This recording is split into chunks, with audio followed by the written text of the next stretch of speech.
Good afternoon, Trinidad and Tobago. I'm Karen Kuzia Phillips. C News is live at noon. And I'm Nasira Mohammed with sport. Topping the news at this time, the Government Campus Plaza has officially opened and has promised to improve the services and operations of 4 ministries and agencies. Now, this Government Plaza building, which has been 15 years in the making, spans across 135,000 square feet and will now house the Board of Inland Revenue and Customs and Excise Divisions, the Ministry of Attorney General and Legal Affairs, and the Ministry of National Security and Immigration Division building. At the opening ceremony, Line Minister of UDICOT, Randall Mitchell, said this modernized and state-of-the-art building will improve services in the respective ministries and boost public servants' morale. Facility. The Government Plaza will house key agencies and offices in the government's financial and legal branches, including the Board of Inland Revenue, Customs and Excise Division, the Ministry of Finance, Ministry of National Security's Immigration Division, and the Ministry of the Attorney General and Legal Affairs Tower. Parking for staff and visitors will be available at the Government Plaza Parkade. This is a major Minister of National Security Edmund Dillon said this plaza will now see better service operations for the Immigration Division, which has often been plagued with infrastructural problems. An increase in our operations and enhanced operations, we have seen facilities that allow not only the comfort of the civil servants and the public servants working there, but in fact a greater kind of facility that encourages our citizens of Trinidad and Tobago in terms of delivery. And also delivering remarks was the Minister of Finance, Colm Imbert. He said it's time government ministries are housed in their own buildings, as this will save money on renting. The Government Campus Plaza has come at a significant cost, but it was absolutely necessary to improve the accommodation and working conditions of public servants, many of whom have worked for years in old and cramped offices. At the time of the conceptualization of this project 15 years ago, it was felt it was appropriate that where feasible, the government should own and occupy its own buildings, rather than continuing to pay millions of dollars in rent. This premise is even. Meanwhile, Minister of Public Administration and Communications, Maxi Cuffy, said the Government Campus Plaza is going to save taxpayers $18.3 million in annual rental costs. And Janine Brown was at the opening of the Government Campus Plaza. We join her now for this report. Good afternoon, Janine. Good afternoon, Karen, and of course good afternoon to all viewers. Now, there's so much coming out of this morning's ceremony, which started just after 10, around 10:15, with the Prime Minister arriving at 10:30. Now, we would remember this project started in May of 2006, with an expected finish date of 2010.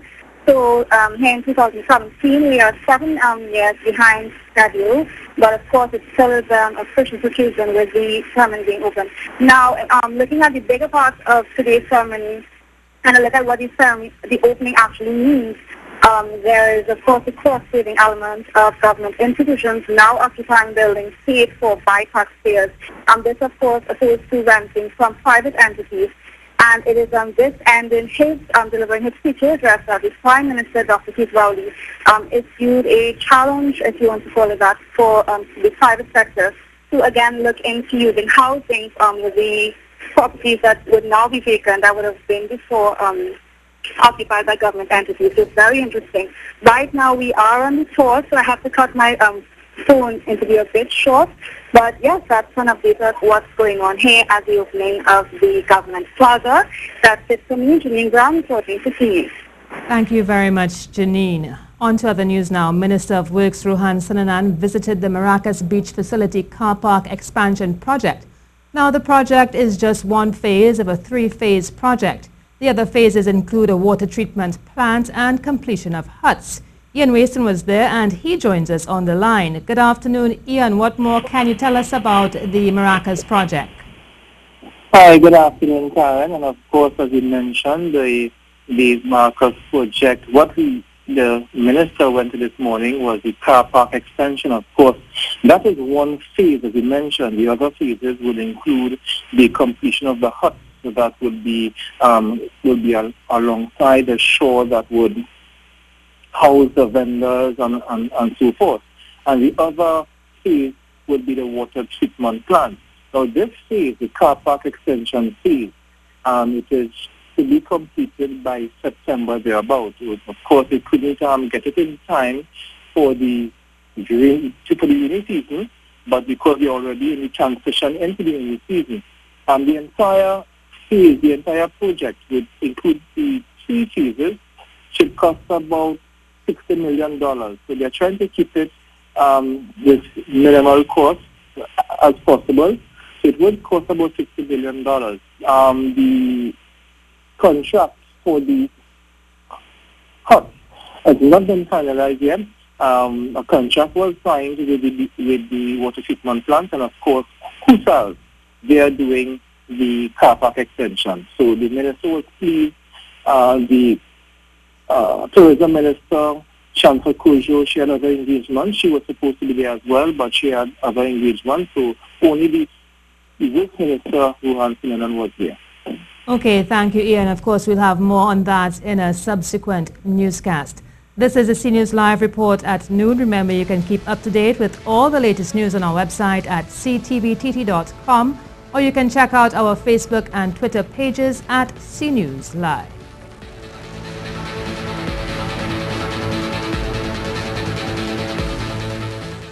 Some crime news now. Police are investigating the murder of a 39-year-old man which took place in Curepe yesterday.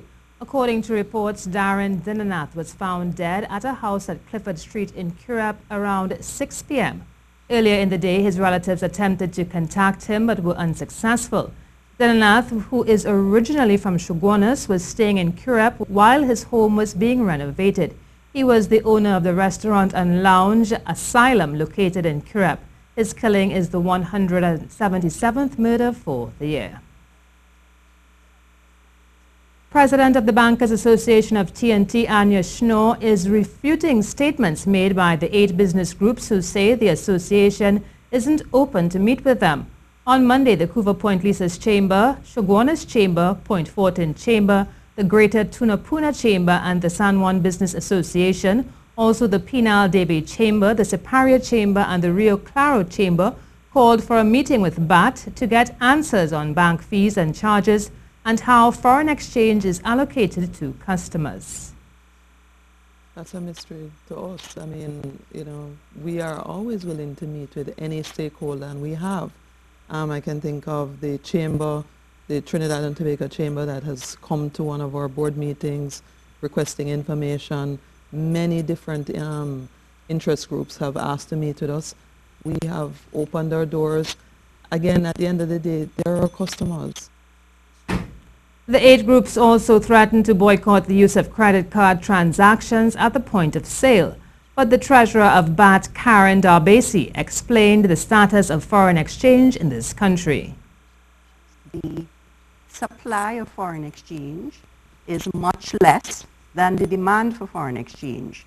So because in principle, our economy, the foreign exchange into Trinidad and Tobago has been driven by the energy sector. And as the energy sector conversions have declined because energy prices are lower and production is lower, the banks naturally are able to buy less foreign exchange from this supply point, and therefore we have less foreign exchange to sell.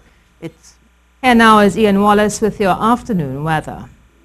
For many of you, Monday is hot, 35.1 degrees Celsius. Was maybe a touch too hot, but it wasn't record-breaking. 35.3 set in 2008. For today, there will be the sunny spells, but a few cloudy patches are likely to bring some showers, especially across the hillier parts of the island. Fishfolk and the bathers, wind waves of 2 meters through the Caribbean, getting up to 2.5 out in the Atlantic. There will be some spray as well, with east-southeasterly winds of 15 to 20 knots and east-northeasterly swells short at 7 seconds. Tide is high at 3:30 p.m, low at 9:30 p.m. under a waxing moon. That's the latest weather, and I am meteorologist Ian Wallace. Political analyst Ansel St. Hilaire says government has done well in ensuring there were no major job losses in the country over the last few months. Now, this comes as the Minister of Finance gets set to present the mid-year budget review on Wednesday. In fact, you go to the malls, you go to Price Mart, you drive along the corridor, you drive along the avenue, and people are there busy engaging in commerce. So there hasn't really been massive layoffs, although He outlined several areas where government is looking to ensure the economy grows. As he noted, in the past few months, nothing really happened. As well, though, the government has said that they would be restarting the Point Fortin Highway and should get on stream with the road infrastructure projects with respect to the Valencia to Toco and down south going to the Rio Claro area. So if those come on stream, I suppose those are the main projects they're looking at for the second half of the year. And economist Darren Conrad says the $10 billion saved by the state in the 2016 Auditor General's report is not an excuse for the government to play politics with the country's finances. On Friday in the Parliament, the report showed the actual expenditure for the period was $56.57 billion instead of $66.967 billion. Now, looking ahead to Wednesday's midterm review, Mr. Conrad said the financial challenges facing the country at this time were not an excuse for more cuts. We're going to hear a lot of talk about the $10 billion in savings that the government was able to sort of deal with.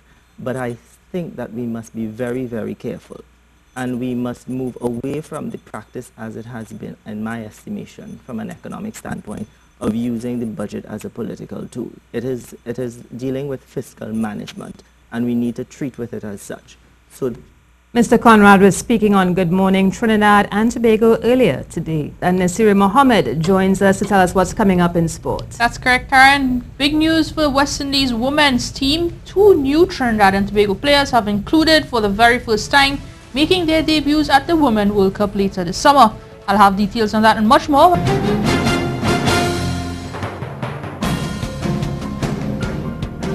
Renice Boyce and Felicia Walters have earned call-ups to the West Indies women's team for the Women's World Cup that takes place from June 24th to July 23rd in England. Boyce and Walters played key roles in TNT defending its West Indies women's T20 Super 50 title earlier this year. Also joining the duo in getting their maiden call-up to the team are Akira Peters from Grenada and Quiana Joseph from St. Lucia. The full West Indies women's team includes Stephanie Taylor, who is the captain, Marissa Aguilera, Renice Boyce, Shamilia Connell, Chanel Daly, Deandra Dottin, Afi Fletcher, Quiana Joseph, Kaishona Knight, Haley Matthews, Anissa Mohammed, Shadeen Nation, Akira Peters, Shakira Salman and Felicia Walters.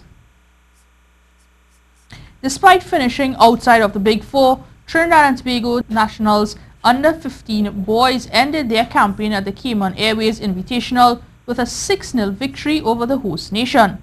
The win was TNT's first and only one in their 4 games after previously drawing 2-all with Manchester City and 1-all with DC United, while losing 3-1 to the Houston Dynamo, which ended their hopes of advancing to the semi-finals. Cuba defeated Manchester City's academy team 2-1 in the final on Sunday. Jean-Haim McPhee led the onslaught with a pair of goals in the 4th and 10th minutes after Mackay Peters opened the scoring in the 2nd. Josiah Edwards struck his 3rd goal of the tournament to put TNT 3-0 ahead in the 7th minute, and an own goal saw TNT take a 5-0 lead in 52 minutes before Ezekiel Kessa struck 2 minutes later to complete a 6-0 scoreline, which pleased coach Russell Atby, who felt they had shown improvement in different areas with each match and showed areas they needed to work on going forward. The team will now focus on preparing for the 2017 CONCACAF Under-15 Championships from August 13 to 19th at IMG's world-renowned campus in Bradenton, Florida. Call it the changing of the guards in local table tennis, as the youngsters Brittany Joseph and Catherine Spicer are through to the final of the Silver Bowl tournament being played out at the National Racquet Center in Tacarigua. The talented duo had relatively comfortable wins over their more seasoned campaigners in Alina Edwards and Linda Parta Budan, respectively. Youth was served literally out at Tacarigua on this night as 11-time national champion Alina Edwards found it going tough against the emerging star in Brittany Joseph. Already 2-0 up and leading in the third set, Joseph was tightening the screws on the veteran here as she had a place in the finals. And she didn't let the chance slip away either as she steamrolled her way through the finale, capitalizing on a series of uncharacteristic errors from Edwards to take the set 11-4 and the match 3-0, 11-4, 11-8 and 11-4. It was a similar thing in the other semi-final where another former national star in Linda Parta Budan played an error-strewn match and lost. The very talented Catherine Spicer was only too happy to cash in as she forced Parta Budan to have to play extra shots by lengthening the rallies, which worked like a charm as Budan struck a series of unforced errors to gift her points. But every so often, Budan would remind her younger opponent of her class and stayed in the game. But those moments were few and far between, by which time Spicer was cruising. And even when things got hot, she still found ways to eke out the point and stay on course for the victory, which eventually came when Budan failed to return this one, and the younger Spicer was the winner in 4. 3-1, winning 11-8, 9-11, 11-5 and 11-8 to set up a clash with Brittany Joseph. The men's tournament only reached the round of 16, where there was some amazing tennis played, and the likes of Aaron Rupnarain and Reza Burke advanced. Alaric Humphreys also made it through, as did the dynamic Anson Lockheed, Luke Young, Kirk Mohammed and Yuvraj Dukram. But the matchup of the round was the monster meeting between the present and the future, where national star Curtis Humphreys battled the very talented youngster in Aaron Wilson of Caranage Blasters. These two went toe-to-toe for most of the match, and it was mere inches that separated the two, as some of the shots only missed by centimeters. The experienced Humphreys tried to be the aggressor against the more consistent Wilson, and even though he had his moments doing so, Wilson's all-round game was too good on this night and he prevailed. In the end, he made it through to the quarterfinals with a 3-0 victory, winning 11-7, 11-5 and 11-9 in the third, and will be the one to beat on Wednesday night when the tournament resumes. And on to news of cycling now, where local female star Tennille Campbell had a tough time riding at the Elite Pan Am Road Championships in the Dominican Republic. Campbell, who has dominated racing locally all season long, still managed a creditable 7th place in the 20-kilometer time trial for riders under the age of 23. But she finished 17th overall with a time of 31 minutes and 23 seconds. In the road race, she was 45th overall in 2 hours, 22 minutes and 15 seconds. Her time was good enough for 17th overall in the under 23 category. Another local in Jivan Samuel, the son of Jean Geronimo Samuel, finished a creditable 30th in the elite men's road race, with clocking a time of 3 hours, 18 minutes and 47 seconds for the 170-kilometer grind. That was it for sports for today. And that's the CNews report at noon. I'm Karen Kuzer-Philip. And I'm Nasira Mohammed. Remember, for up-to-date and breaking news throughout the day, you can visit the CNews website at ctvtt.com. Do have a good afternoon.